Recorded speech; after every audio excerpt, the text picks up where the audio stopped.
All right, today's lesson is another application of the fundamental theorem. And it is about, it's called finding the antiderivative at a point. And I'll kind of show you how we go about doing that. So the first thing we need to remember is what the fundamental theorem of calculus says, right? So I want you to take a moment and answer that multiple choice question. What is the integral from a to b of f of x dx equal to?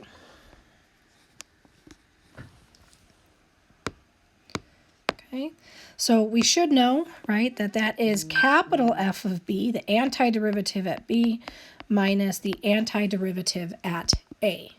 Okay, so what I want you to do now is I want you to think of this as an equation that has three movable parts. We have this side, which is a definite integral. We have this number and we have that number, and we want to try to manipulate this in the event that, what if we happen to know what this is and we know what this is, can I use this equation to solve for f of b? All right, that's the idea. So if you think about it in that format, right? If I want to solve for f of b and I don't know what that is, well, I can just add f of a to both sides of my equation, right? Just like I would solve any equation. And I think of this entire entity, like the variable. It doesn't say x any longer because we have this very sophisticated understanding, right, in this calculus class. So we have to think of that entire entity, f of b, is that we're as the variable that we're solving for. Okay, so down below here, I can say that f of b, if I wanted to calculate that, is equal to taking f of a known point on the antiderivative, and then adding it to the definite integral of f of x dx. Now, this portion here is usually done, in your calculator using Math 9. Sometimes you'll see an example later where we do it graphically, okay? Sometimes maybe you could grind it out numerically, and whatever the case is for the problem, you're going to have to be able to do that. All right, so now let's think about this in a different light. What if I need to solve for f of a? How do I manipulate this equation that time? All right. Well, if I'm going to solve for this, it probably makes sense to maybe add f of a to both sides, right? And then, because I'm trying to solve for f of a, as kind of like a second step, I'm going to subtract the definite integral from what remains. So I guess, that would be under here. Okay, so when all is said and done, the f of a cancels, this cancels, and I can calculate f of a, I guess that wanted to be green, by doing capital F of b minus the integral from a to b of f of x dx. So how do I make use of this, right? Example 1 is a perfect example. So we've got a function. F of x is the square root of x plus 5. I have a known point on the function, on the antiderivative, right? So notice the nuance here. Little f is the function we're dealing with, and big F is a point that we know, okay? And then I'm trying to solve for f of 3. So it's really important to kind of understand the x values at play here, because that determines the numbers that go on your definite integral in your setup. So 1 and 3 are your a and b values, right? Whichever one is smaller is a, and whichever one is larger, 3 happens to be b. Okay, and now I'm going to go ahead and solve for f of 3, which is technically f of b. So I'm going to use the pink formula. So f of 3 is equivalent to capital F of a, which is 4, plus the integral from 1 to 3, those x values we labeled, under this curve. Okay. So you'll need a little bit of time. You're going to go to your calculator. You're going to hit 4 plus math 9, and then, make sure you fill in everything accurately and get your answer. Okay, so we should find after we type that in that our answer is 9.286. All right. One thing to be careful of, you do not want to do is to do the integral first, where you maybe type this and then add 4, without the dx, and being particular about that, because that can cause you to get the wrong answer. All right, so we have to, we usually do the 4 plus so that we don't have that mistake. All right. Next example says this skill helps us calculate where a particle is at a certain time. So this helps us calculate a specific position, right? So we've got a velocity function here. We have s sub 0 equal to 3. We could call this the initial condition if you wanted to, because it's at t equals 0. And then it asks us to find the position of the particle at t equals 2. So notice how the phrasing in example 1 and example 2 is different. This problem could have said find s of 2 using that function notation, like example 1 did, but it just said find the position at t equals 2, and that's the same thing as s of 2. So again, I got to think for a moment. My x values here are 0 and 2. So 0 is my a, 2 is my b, and then I'm going to set up a same formula as before. So actually, I should probably color quote this better. So I'm calculating s of 2, my position at time 2. I'm using the pink formula from up above, is equal to 3, right, which is my starting position, plus how much I've moved over the course of the time from 0 to 2, or how far I've moved. So that is what your integrand can look like. Again, we're going to go to math 9, and our calculators, we're going to do 3 plus, then hit math 9, type the function incorrectly. Again, you can use x in place of t. It doesn't have to be t values in the calculator, but when you do that, you should get a integer of negative 19. So that means that this particle started at 3, and then through this particular velocity at t equals 2, the particle ended up at negative 19 units along the number line, or whatever. All right, example 3, given h of x equals sine of x and h of 2 equals 12. Okay, we are now switching gears here, because think about the scenario. If I compare 0 and 2, 0 is my a value this time, what I'm trying to find, and 2 is my b value, because it's larger than 0, right? So that means I'm using the green formula up here, and I'm solving for the original starting value at time 0. So I'm solving for h of 0, and that is going to be 12 minus, this time, because I'm solving for it in the other way around, the integral from 0 to 2 of, you can write h of x, or you can write sine of e to the x. It doesn't not matter how you would put this, like on a free response part. If the function is named, you can feel free to put h of x in the integrand. Okay.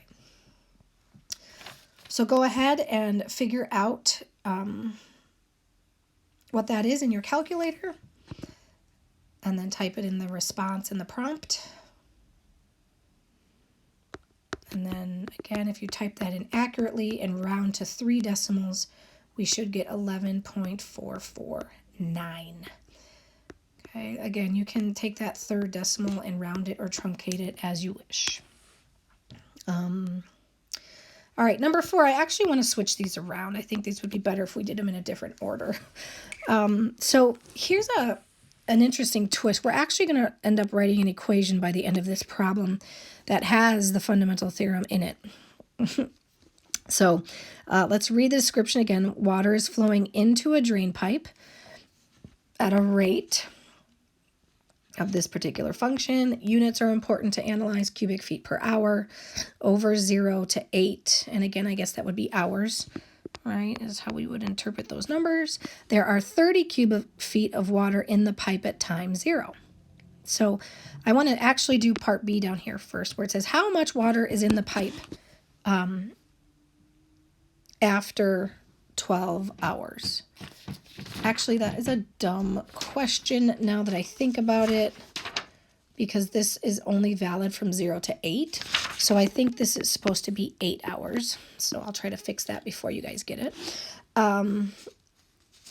So how much water is in the pipe after 8 hours, which is the full amount of time that this function applies, right? So if hopefully you're kind of thinking that we're going to integrate this function, right? The integral of it will give us cubic feet in the tank. But if we're talking about what happens at the end of the 8th hour, right, we have to include the fact that there were 30 feet at time 0. So this 30 cubic feet is a point on the antiderivative, right? If you think about that hierarchy, R of t is measured in cubic feet per hour. If you integrate that and move up, I don't even know what we would call the antiderivative of a capital R. I don't even know. Probably should name that little r to make it make more sense. But anyway, you would get cubic feet, right? And so this is an initial condition based on the integral of that. So in order to get R of, actually, this is what we would name it. That would make more sense. We can't call it R, dummy. Since we're talking about the amount of water in the pipe, let's call it A. So that would be a logical idea, right? Since A stands for amount. You could call it W for water in the pipe. You know, whatever you wanted to use that makes sense to you would be okay. So A of 8 is equal to 30, how much is in there at the beginning, plus how much entered the tank over the course of those 8 hours. And this is the R of t function. Okay, let's see, I'm going to have to calculate that again.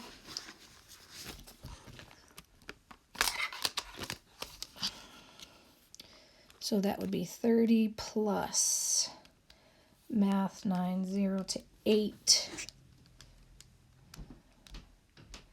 Hopefully you are typing in your calculator with me so we can agree on this result. Click. And it should be 106.57. Accurate to 3 decimals, it would be a 0, but you don't have to write it, but I will just to keep the consistency. Okay, and that's how much water is in the pipe after 8 hours. So our units on that would be cubic feet. So what we are going to do now, we're going to go back in part A and talk about how we write a function that finds the amount of water in the pipe at any time x. Okay, so we're going to generalize the work that we just did down below in the blue to any moment, right, within that 0 to 8 hour time span. Okay, so it does say at any time x, so let's call it A of x. That's going to be equal to 30 plus, and again, since we're talking about any time between 0 and 8 hours, we would integrate from 0 to whatever time that is. We would make that upper limit a variable. Okay, and then we would still keep this R of t dt, and that would be a function that finds how much water is in the tank, or pipe, sorry, at any time. Okay, it's a very new kind of function that we're going to study in more depth later when you actually, making it worse, when you actually have a variable in your integrand. Okay, so it's kind of a neat operation that we've never done before. Okay, so let's let that simmer a little bit. The last one I'm going to do with you, I think, is example 5. I don't know if I love example 6. So anyway, example 5 says the graph of f prime, the derivative of f is shown below. Okay, so that's what we're looking at. It says f of negative 9 equals 2. What's the value of 0? So this is a similar calculation that we've been doing this whole notes time, right? We're going to analyze these two limits, right? 0 and -9, thinking about which one is A, which one is B, based on which one is lesser and which one's greater. So hopefully you come to the conclusion, right, that the A value is actually -9 and the B value is actually the 0, of course. So if we wanted to calculate f of 0, which is f of B, I'm going to have to take f of A and add that to the integral from -9 to 0 of f prime of x dx. Okay, now notice I'm being very particular, the relationship between, right, this is the antiderivative of f prime. Okay, all right. So now I have to make this calculation where in the past, we could come up with f of 0 by just taking 2 plus, and we used to use math 9, right? Well, in this problem, we have a graph, right? So we have to calculate the value of the integral from the graph. So we're going to have to put two ideas together that we have studied in this unit. So let's go ahead and cordon off where -9 and 0 are. So we're talking about this triangle here and this triangle here. Actually, let's be proper. Let's make this guy a different color. So the blue calculation, right, we get area equals 1/2 base of 4, height of 4, which is 8. And then the pink area, same idea. Let's do 1/2 base of 5, height of 2. So that equals 5. Okay. Remember what it's worth in terms of an integral, though. It's worth -5, right? So distinguish between the area and its integral.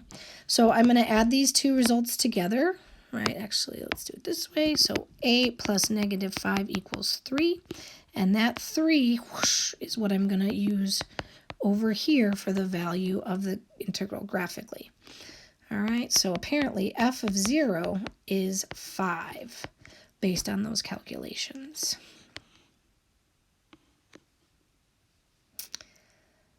Oh, how do I feel about example 6? I guess I'm going to show you this so I can say I showed it to you, but we'll deal more with this in a later date. Go ahead and read it to yourself. Okay, big D here is gallons per minute.